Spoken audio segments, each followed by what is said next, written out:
2 días. Eso es todo lo que queda antes de una decisión que podría convertirse en uno de los momentos definitorios del pontificado de León XIV. En Roma, los preparativos continúan a puerta cerrada. Las declaraciones son medidas. Las reuniones permanecen privadas.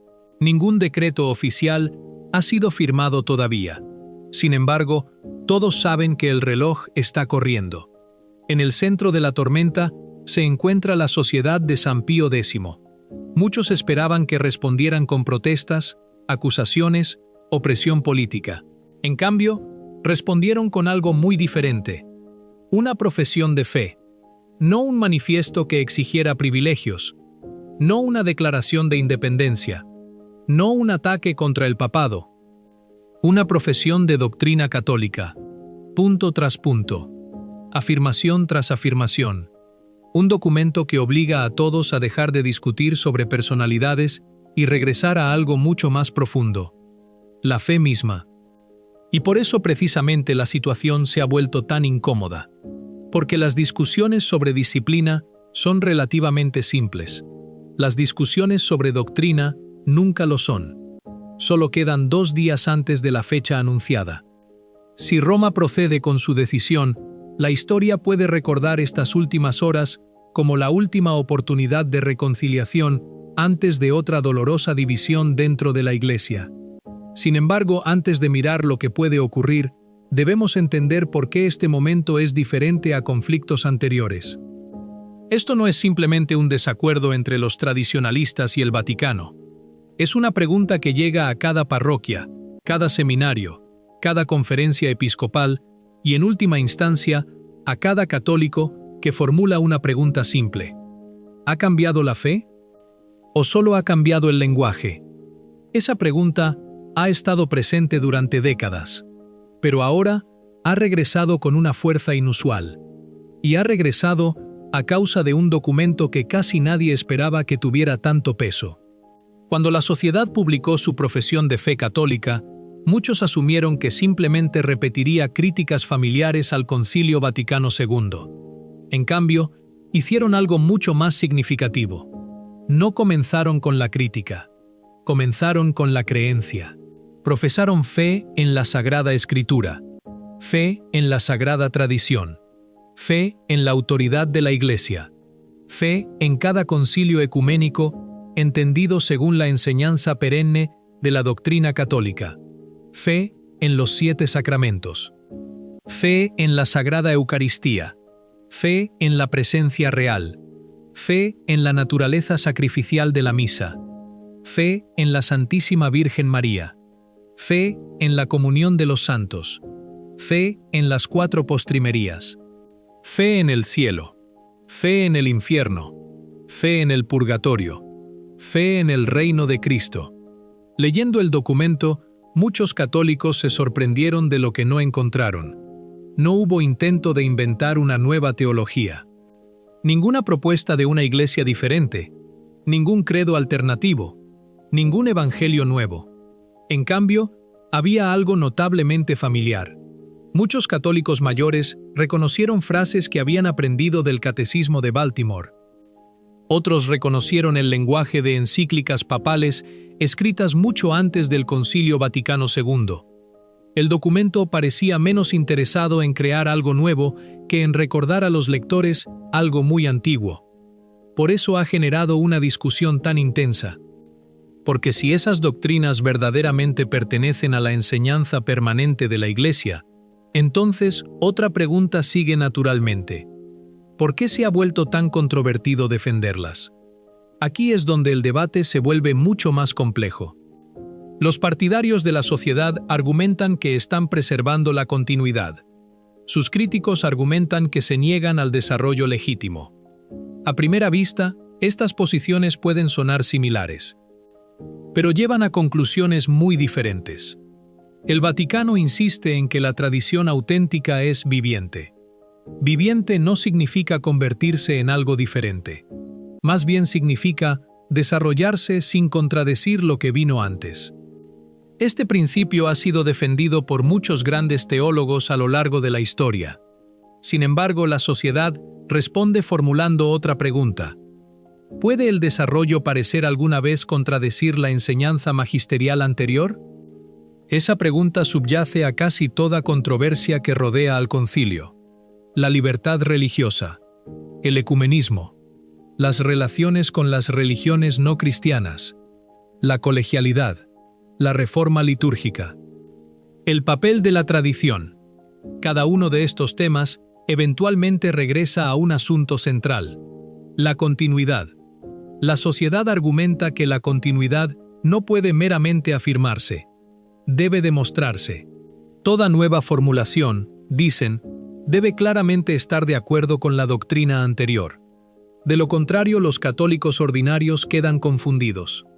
Y la confusión, argumentan, se ha convertido en una de las características definitorias de la vida católica moderna. Independientemente de si se está de acuerdo con esa valoración o no, es imposible negar que la confusión existe. Haz a 10 católicos preguntas básicas sobre la fe. ¿Cuántas religiones llevan a la salvación? ¿Es la misa principalmente un sacrificio o una comida? ¿Deberían los gobiernos reconocer a Cristo? ¿Es la tradición igual en autoridad a la Escritura? ¿Cuál es el propósito de la evangelización? Las respuestas a menudo varían dramáticamente, a veces incluso entre católicos practicantes, a veces incluso entre teólogos, a veces, dicen los críticos, incluso entre los propios obispos. Esta es precisamente la preocupación que la sociedad espera abordar. Su documento regresa repetidamente a la claridad. No a la novedad, no a la adaptación, a la claridad. Insiste en que la verdad revelada no evoluciona según las tendencias culturales. No puede ser verdadera en un siglo y falsa en otro. Tampoco puede la falsedad convertirse en verdad simplemente porque la sociedad ha cambiado. Para la sociedad, la doctrina posee permanencia porque Dios mismo no cambia. Esa convicción da forma a cada página del documento. Y quizás en ningún lugar es esto más evidente que en su tratamiento del papel único de Cristo en la salvación. El diálogo moderno entre religiones ha producido indudablemente importantes momentos de respeto mutuo. Los papas se han reunido con líderes judíos, eruditos musulmanes, patriarcas ortodoxos, comunidades protestantes, representantes de las religiones orientales. Estas reuniones han sido frecuentemente elogiadas como señales de paz. Pocos católicos se oponen al diálogo respetuoso. El debate real concierne a algo mucho más profundo. ¿Qué significa exactamente el diálogo? ¿Implica el diálogo igualdad entre las religiones? ¿Requiere el respeto equivalencia teológica? ¿Pueden todas las religiones ser consideradas igualmente queridas por Dios? La sociedad responde con una precisión extraordinaria. Respeta a cada ser humano. Ama a cada alma. Defiende la dignidad humana. Pero nunca confundas la caridad con el relativismo doctrinal. Argumentan que Cristo fundó una sola iglesia. Si eso es cierto, entonces la misión de la iglesia no puede simplemente convertirse en diálogo. Debe permanecer como evangelización. No porque los católicos sean superiores a los demás, sino porque la verdad misma es un acto de caridad. Si la salvación eterna es real, entonces proclamar el Evangelio se convierte en el mayor acto de amor posible. Esta convicción dio forma a la actividad misionera católica durante siglos. Los misioneros cruzaron océanos, entraron en selvas, soportaron persecución, aprendieron idiomas extranjeros, construyeron hospitales, fundaron escuelas, establecieron iglesias en todo el mundo. ¿Por qué? Porque genuinamente creían que las almas necesitaban a Cristo. La sociedad teme que esta certeza misionera se ha debilitado. No necesariamente a través de la negación explícita, sino a través de la ambigüedad. Si cada religión ya proporciona un camino igualmente válido hacia Dios, preguntan, ¿para qué evangelizar? ¿Por qué enviar misioneros? ¿Por qué predicar la conversión? ¿Por qué bautizar a las naciones? Estas preguntas golpean directamente el corazón de la identidad católica. Eso explica por qué el documento ha atraído tanta atención. No critica meramente decisiones pastorales aisladas. Desafía toda una manera de hablar sobre la religión que se ha vuelto cada vez más común durante las últimas décadas. Naturalmente, los defensores del concilio rechazan esta interpretación. Insisten en que la Iglesia nunca ha abandonado la creencia en Cristo como único Salvador. En cambio, argumentan que el Vaticano II simplemente enfatizó las misteriosas maneras en que la gracia de Dios puede operar más allá de los límites eclesiásticos visibles. Según esta perspectiva, el concilio amplió la comprensión pastoral sin abandonar los fundamentos doctrinales. Muchos respetados teólogos sostienen sinceramente esta posición. Merece ser representada con justicia. Sin embargo, la sociedad sigue sin convencerse. Argumenta que las consecuencias prácticas importan. Incluso si los documentos oficiales preservan el lenguaje ortodoxo, ¿qué ocurre cuando los católicos ordinarios concluyen que la conversión ya no importa? ¿Qué ocurre cuando los sacerdotes rara vez predican el arrepentimiento? ¿Cuando la confesión disminuye? ¿Cuando el celo misionero desaparece? ¿Cuando la unicidad del catolicismo se vuelve incómodo de proclamar? Estos, argumentan, no son problemas teóricos, son realidades visibles. Y creen que esas realidades fluyen de una confusión teológica más profunda. Si ese diagnóstico es correcto, sigue siendo objeto de un feroz debate. Pero explica por qué esta confrontación no puede simplemente descartarse como una disputa sobre personalidades. Concierne a la misma manera en que los católicos entienden la misión de la Iglesia en el mundo moderno. Y eso nos lleva de regreso a León XIV. El Santo Padre ha hablado repetidamente sobre la comunión, ha hecho llamamientos a la unidad, ha alentado el diálogo, ha enfatizado que la Iglesia no puede avanzar a través de un conflicto interno permanente. Estos son objetivos nobles. Todo católico debería desear la unidad. La pregunta es, ¿cómo se logra la unidad? ¿Se preserva la unidad dejando de lado las difíciles preguntas teológicas? ¿O es posible la unidad solo cuando esas preguntas reciben respuestas claras? La sociedad cree que la genuina unidad debe descansar sobre una doctrina compartida. Sin certeza doctrinal, argumentan, la unidad institucional eventualmente se vuelve frágil. Roma, por otro lado, teme que rechazar la autoridad eclesiástica legítima en nombre de la certeza doctrinal arriesga crear una división permanente. Ambos lados hablan sobre la unidad, pero definen su fundamento de manera diferente. Por eso importan tanto estos 2 días finales, porque detrás de los titulares hay algo mucho más importante que una decisión administrativa. Este es, en última instancia, un debate sobre la memoria. ¿Qué ha creído siempre la Iglesia? ¿Puede cada generación reconocer esa misma fe sin vacilar? Y cuando los futuros católicos miren atrás a este momento, ¿qué verán? Un trágico malentendido, un necesario acto de disciplina, o una advertencia de que las preguntas dejadas sin resolver durante décadas eventualmente exigen una respuesta. Esas respuestas pueden llegar muy pronto. Con solo 2 días restantes, cada declaración, cada silencio y cada gesto lleva un significado extraordinario. El mundo ve otra controversia en el Vaticano. Los católicos fieles ven algo mucho más profundo, una prueba de continuidad, una prueba de obediencia, y quizás sobre todo, una prueba de si la verdad atemporal todavía puede reconocerse en medio de las presiones de la era moderna. Todo lleva ahora a una pregunta inevitable. ¿Qué ocurre si Roma procede? A primera vista, muchas personas podrían asumir que la respuesta es simple. Se firma un decreto. La sociedad lo rechaza. El conflicto continúa. Pero la historia nos dice que las cosas nunca son tan sencillas.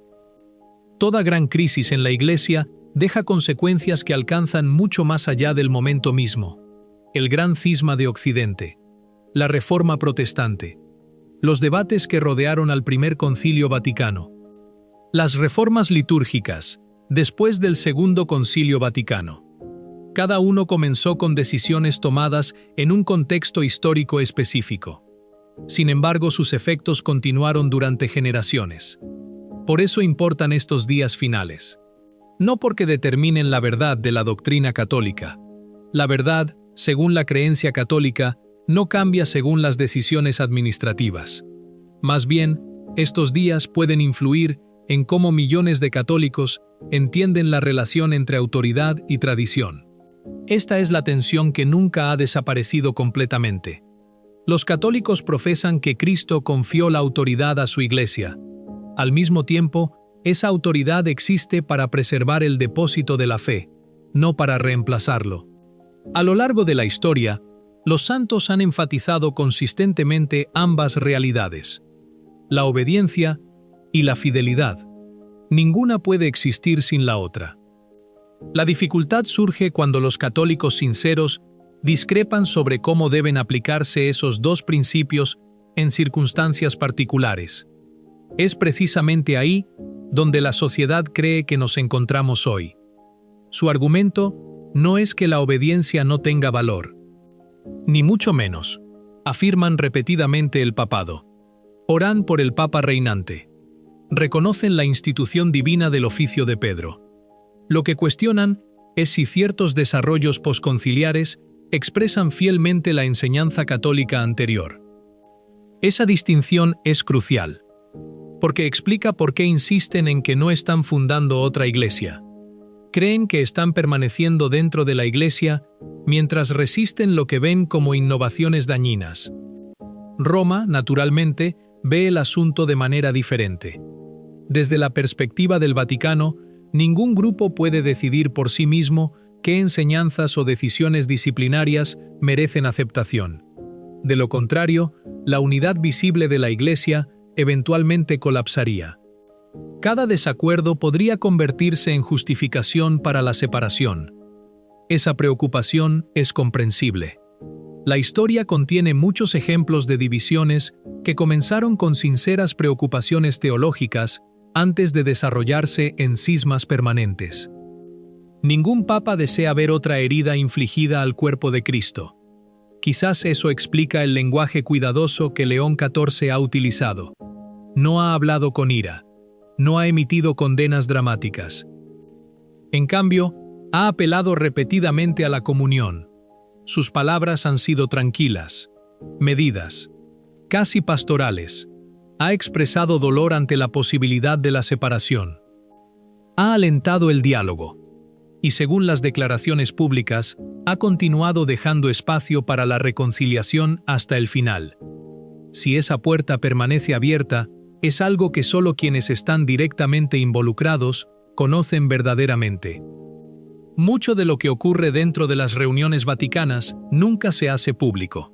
Las negociaciones a menudo continúan mucho después de que los observadores creen que las discusiones han terminado. A veces los avances ocurren en la última hora. A veces no. Esa incertidumbre explica por qué tantos católicos están observando estos últimos 2 días tan de cerca. Porque a pesar de todo lo que se ha escrito en línea, a pesar de la interminable especulación, un hecho permanece. Ningún católico fiel desea la división. Independientemente de que uno simpatice más con Roma o con la sociedad, casi todos están de acuerdo en un punto. La unidad es preciosa. El desacuerdo real concierne a cómo se preserva la unidad auténtica. La sociedad argumenta que la unidad visible no puede lograrse a expensas de la claridad doctrinal. Roma argumenta que la claridad doctrinal debe existir dentro de la comunión eclesial. Esas no son pequeñas diferencias. Representan 2 enfoques muy diferentes para resolver la crisis actual. Sin embargo, en medio de todos estos debates teológicos, algo notable ha ocurrido. La discusión ha regresado a la doctrina misma. Durante años, muchas conversaciones que rodeaban a la sociedad se centraban casi exclusivamente en el estatus canónico. ¿Eran regulares, irregulares, suspendidos, excomulgados, reconciliados?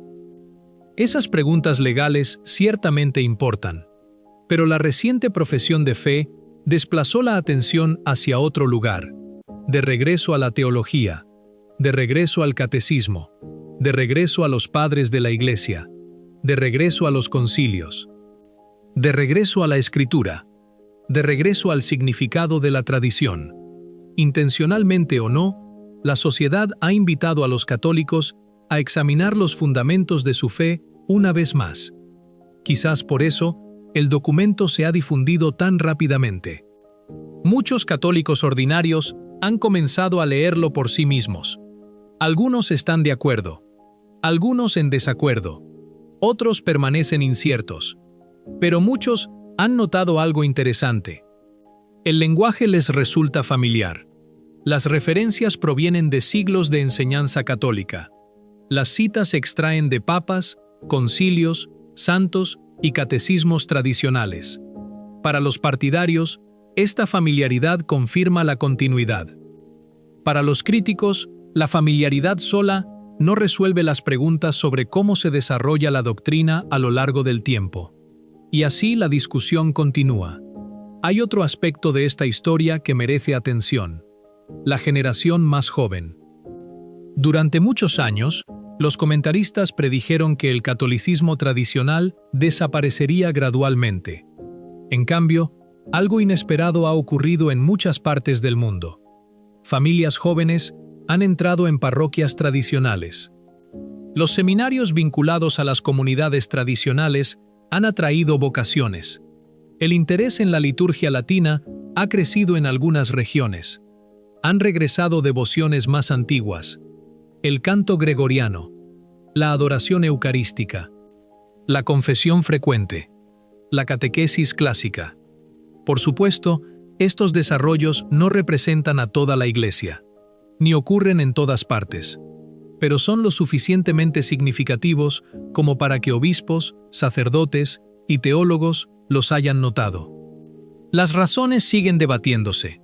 Algunos creen que los católicos jóvenes buscan estabilidad en una cultura cada vez más inestable.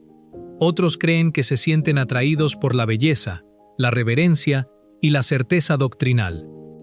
Otros argumentan que las redes sociales han introducido a las generaciones más jóvenes a tradiciones que antes eran difíciles de acceder. Cualquiera que sea la explicación, significa que este debate ya no se limita a los católicos mayores que recuerdan la vida antes del concilio. Una nueva generación ha entrado en la conversación. Muchos de ellos nacieron décadas después del Vaticano II. No experimentaron las reformas de primera mano. Sin embargo, están formulando preguntas sobre continuidad, liturgia y tradición con ojos frescos. Esa realidad hace que el momento presente sea aún más importante, porque las decisiones tomadas ahora darán forma a cómo esos jóvenes católicos entienden la Iglesia en los años venideros. ¿Verán una Iglesia segura de explicar la armonía entre pasado y presente? ¿O continuarán percibiendo tensión entre la enseñanza histórica y la práctica contemporánea? Esas preguntas se extienden mucho más allá de una sociedad o un decreto. Conciernen al futuro de la identidad católica misma. A medida que se desarrollan estas últimas horas, también vale la pena recordar algo que puede olvidarse fácilmente durante los momentos de controversia. La Iglesia ha experimentado profundas crisis antes. Hubo momentos en que los obispos discreparon profundamente. Momentos en que los santos se encontraron malentendidos. Momentos en que la confusión teológica parecía abrumadora. Sin embargo, la Iglesia perduró. No porque cada decisión fuera perfecta, no porque cada controversia terminara rápidamente, sino porque los católicos creen que Cristo permanece fiel a su promesa. Esa promesa no elimina la debilidad humana, no garantiza que todo conflicto histórico sea indoloro, pero ofrece esperanza de que la verdad prevalece en última instancia.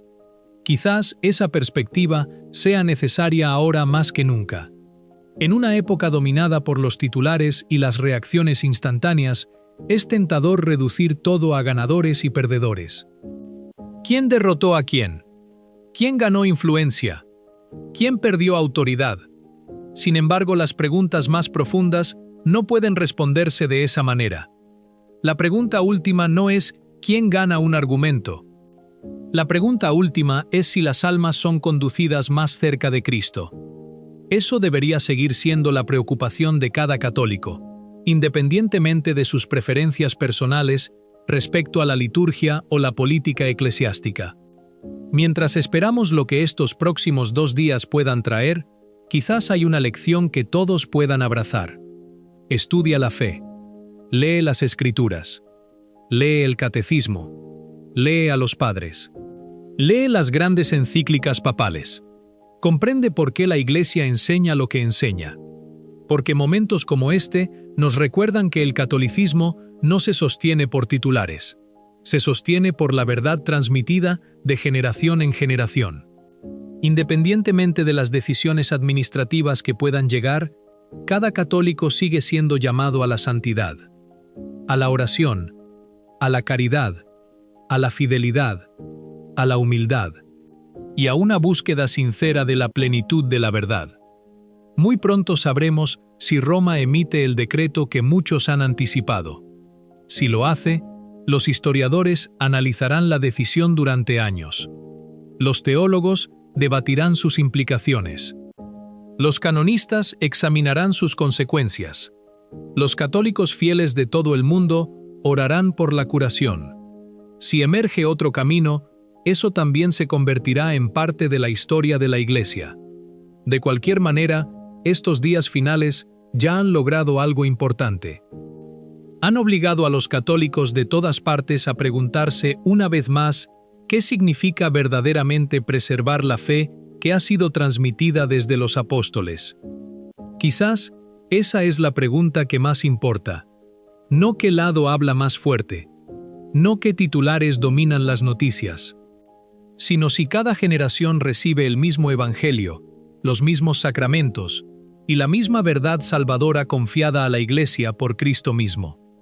Los días venideros pueden responder ciertas preguntas canónicas, pueden aclarar asuntos disciplinarios, pueden reformar las relaciones entre Roma y la sociedad, pero una responsabilidad pertenece a cada creyente independientemente de lo que ocurra: permanecer fiel a Cristo, buscar la verdad con humildad, orar por la unidad de la Iglesia y recordar que la unidad genuina nunca puede separarse del amor, así como el amor nunca puede separarse de la verdad. Solo el tiempo revelará qué decisión se toma en última instancia. Hasta entonces, los católicos de todo el mundo continúan observando, orando y esperando que lo que ocurra después sirva no a la división, sino a la salvación de las almas. Si encontraste útil esta reflexión, haznos saber tus pensamientos en los comentarios. ¿Crees que la Iglesia puede preservar tanto la unidad como la fidelidad a su tradición en este difícil momento? Por favor, mantén la discusión caritativa y respetuosa. Si disfrutaste este video, no olvides dar like, suscribirte y compartirlo con otros que se preocupan por el futuro de la Iglesia. Que Dios te bendiga y que Cristo continúe guiando a su Iglesia en verdad, caridad y paz. Amén.